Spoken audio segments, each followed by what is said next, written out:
Hello, welcome or welcome back. Let's go right into a little movement sequence, a cute little lesson. This lesson is from the book Feldenkrais Awareness Through Movement.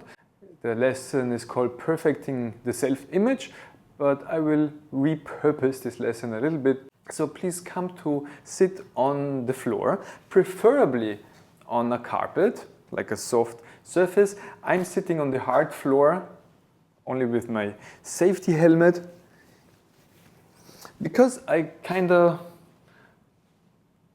don't have a carpet. And I appreciate the hard surface, which gives me a hard feedback, unrelenting, unforgiving, an unforgiving surface, which will show me all my mistakes. So if you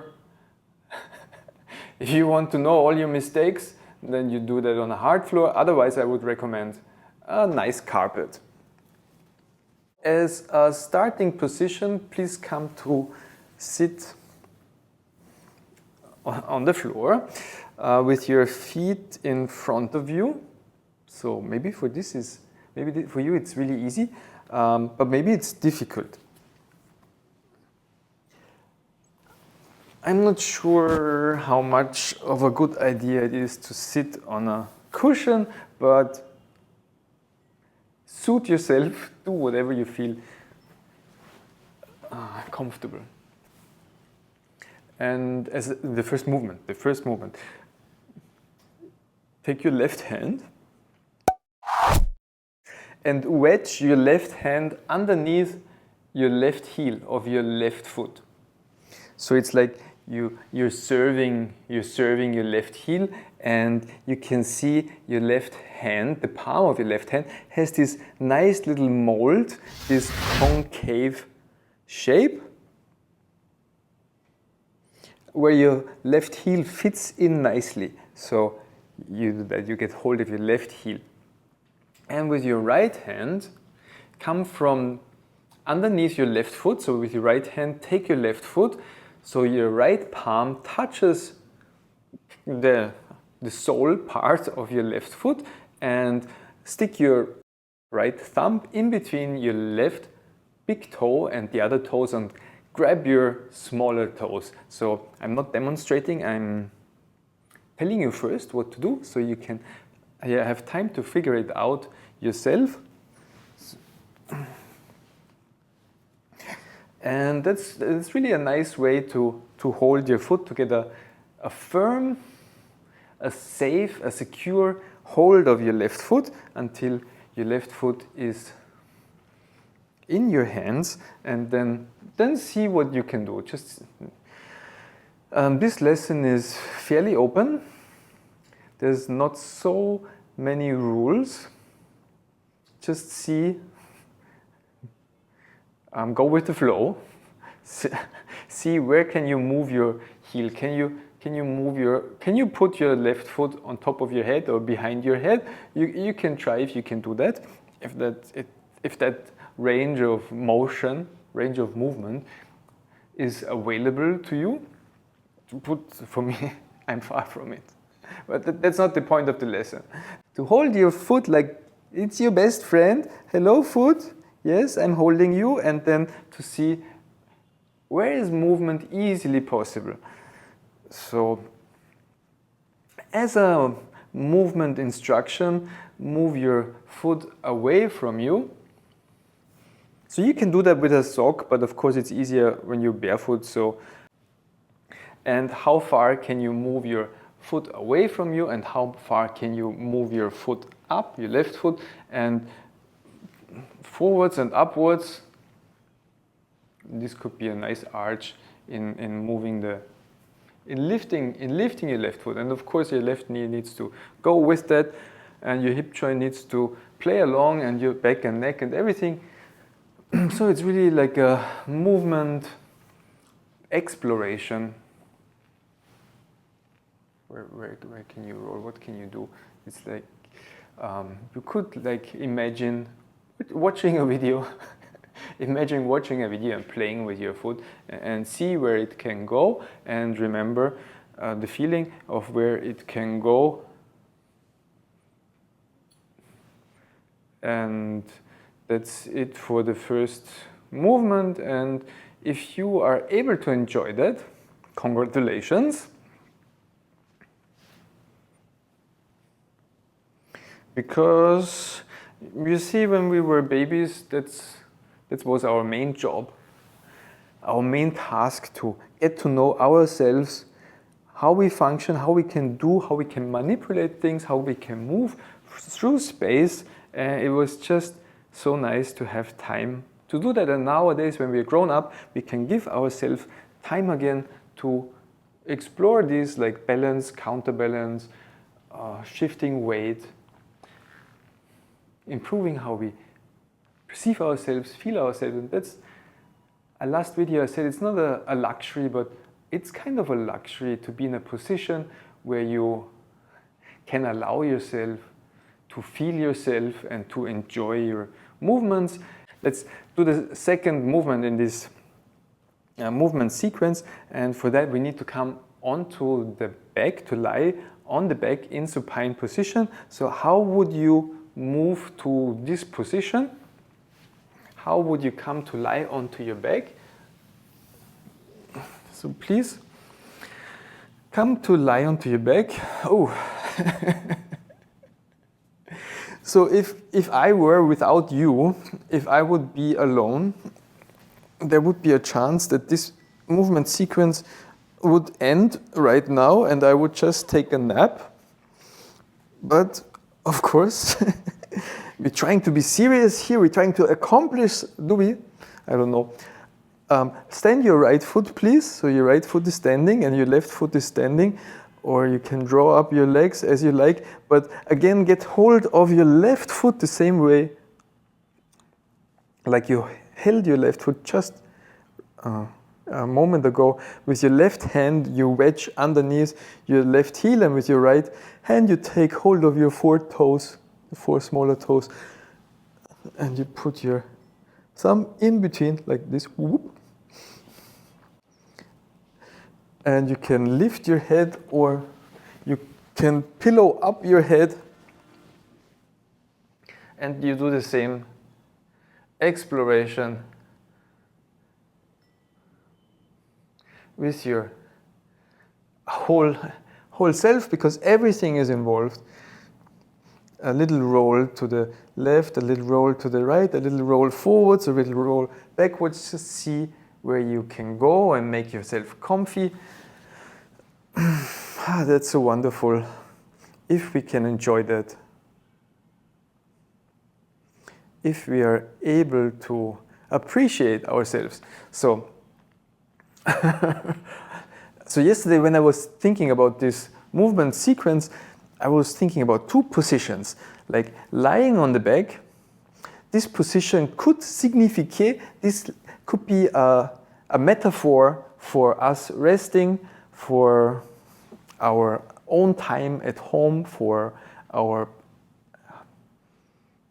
private time where we're just with ourselves and we're resting or sleeping or watching Netflix. So we're just at ease with ourselves, and the other position is sitting, where we work and where we have to be attentive and upright and get things done.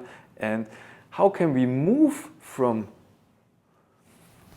lying down, from being at ease, to this part where we sit?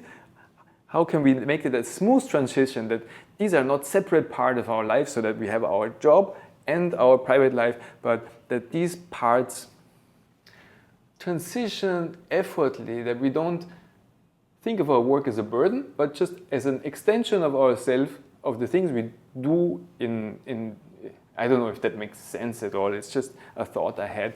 So we could come from sitting to lying down, or from lying down to sitting, with this constraint of holding the foot. But how would you do that?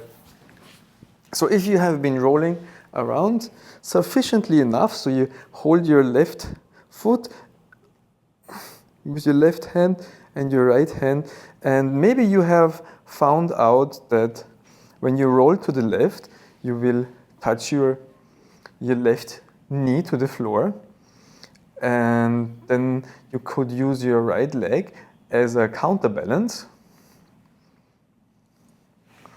to help you roll. And if you keep your head close to the floor, if you keep your face close to the floor, you will, like a baby, maybe suddenly discover, oh, something has happened. It's not the same anymore. The floor is not behind my back anymore, but my head is up in space. You're sitting. Oh, how did this happen? And how can you go back down with holding your foot? And so maybe you can go back down by bringing your head in front. So bring your face close to the floor and see how can you come from sitting to lying down effortlessly. It's an effortless movement. So I already gave you most of the clues. One other clue is when you breathe out, your chest is more flexible than when you breathe in. Makes sense. A balloon that has less air is more mendable, more bendable, more twistable. So you might want to not hold your breath while you go down, but maybe it's just a smooth little out breath and you bring your face close to the floor and then see how you can roll onto your back effortlessly. Where do you have to, you counterbalance with your leg, and at some point you're just on your back. Whoop, how did this happen? Wow, I'm back on my back. How did I do this? And what do you have to do to make that, like what would you have to do to make that not smooth? What would you have to do to make that a problem? Like, for example, when you bring up your head first, and then you have to muscle up, but we don't want to muscle up. There's a trajectory, there's a pathway where this movement is just totally like build our structure, biotensegrity structure, the bones that serve as compression elements and the tendons and muscles that can pull on the bones and rearrange our posture. They're just in a place where this movement is just so easy. You don't even have to hold your breath. Did you find that? Did you make this transition from sleeping to working effortlessly? Being able to be in this world without feeling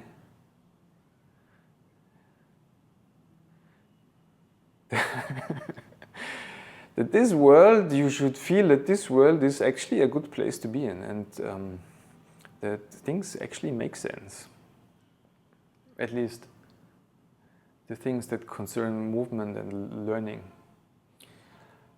What about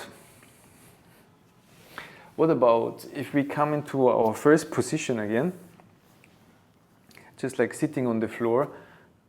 How did this change? Could you check? Let's check when you're just sitting, if that became a little bit easier, a little bit more free, just to be able to sit. And when you wedge your foot and when you lift your foot, did this lifting become a little bit easier? Is it easier to put the foot on top of the head? At least I can say that sitting and lifting the foot became a little bit smoother. How is it? Okay, so we did this exercise, of course, with our whole self. So you are you when you did this exercise. You didn't slice yourself in half and only did this with your left part, and the right part was shopping or watching YouTube or Netflix. YouTube probably, when you're watching YouTube right now. But we do this always as a whole person. But still let's do it on the right side. So in the book Awareness Through Movement, Moshe Feldenkrais tries to prove the point that when we only think the movement with our kinesthetic thinking, like a professional skier, downhill racing, skiing, he goes through the path, the race path, probably same with racing cars or many other sports, probably all sports. If you just think the movement, it still improves and might improve just as much as you would actually do the movement. But we actually do the movement, but you can also think about the movement So with your right hand, take hold of your right heel, and with your left hand, grab your right foot from underneath and see where you can hold your right foot, where you can move your right foot to which places. And then we already know it's possible to roll onto the back. So you could come onto your back and then roll up, or you could already be adventurous and maybe plan that in your head, how you would roll over the right side to come to lying supine on your back. How could this work on this side? So that's definitely my bad side, because I know my spine doesn't side bend to the right as good as it does to the left. So for me would be a bit of a drop to go down. So I use one of the ways I know how to lie down on the back safely. So you might want to do that too. And I start from a supine position on the back, and work my way up. See where my leg can go.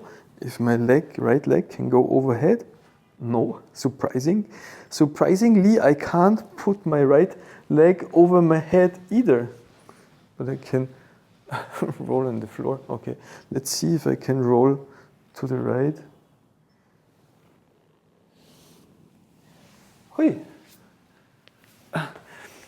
Another point of this study, Somatic Education, is orientation, where we are in space when we do movements. So that would be a big question for this lesson. Where do you face when you sit, and where do you face when you lie down? So where does this path of lying down, will it bring you to lie down in a 90-degree angle or a 180, 270 degree, where will this bring you down?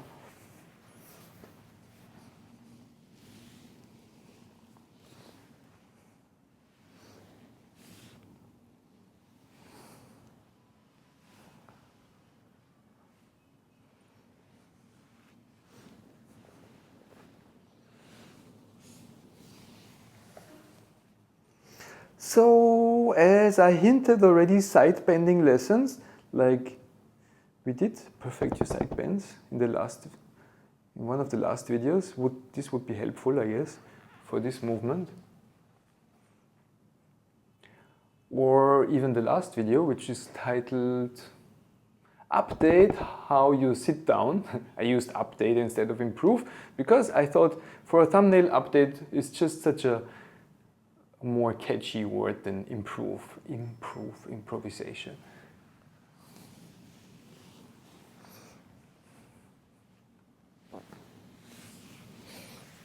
So is this getting smoother for you? Probably there would be ways to combine both sides.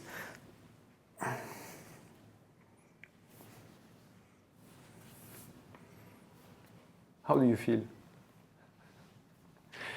Please share how you feel and how you experience this little two-part lesson, two ways, from sitting to lying down or from lying to sitting up. I love this kind of, we come from both sides, we how you say, circle, come from two sides until we can move smoothly through the whole movement in both directions. Yes, so please share your experiences in the comments. I would be very interested to read your comments and others as well. So we share with the world. So to say, you share with the world, I share with the world. If you like this video, please leave your like. And we need to get up to standing. We need to get up to stand. That's another part of being human, to be able to stand. And thank you for watching, and see you in the next video.